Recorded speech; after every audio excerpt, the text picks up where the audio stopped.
Il y a un peu de bazar partout. Ce qui me marque, c'est la quantité de jouets. Personnellement, la quantité de jouets et d'installations adaptées à une petite. Après, des objets qui n'ont rien à faire dans un espace de jeu ou d'épanouissement d'une petite fille.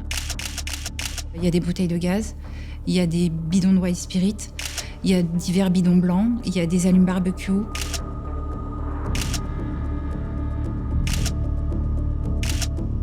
Des bidons, il y en a dans toute la maison, dans toutes les pièces.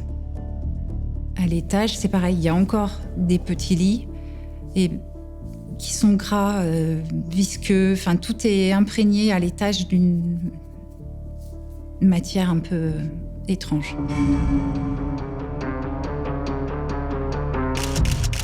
Tous les robinets de gaz de la cuisinière sont ouverts. Les brûleurs sont couverts de solvant. Et puis, il y a ces inscriptions. Partout. Sur le frigo, c'est écrit « Déni de justice transgénérationnelle » depuis 2003.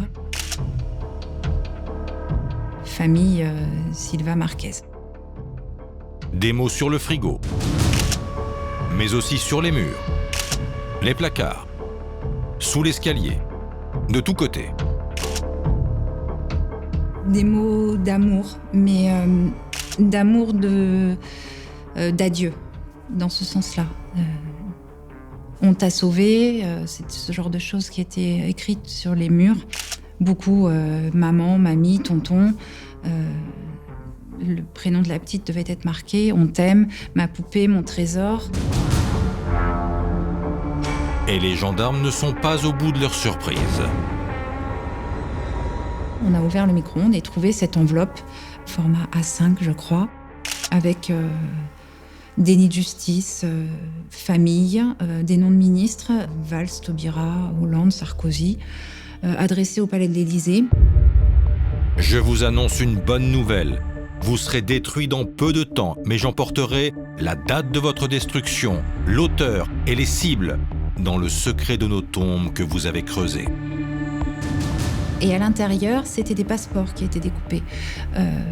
Une carte de déontologie de la police nationale.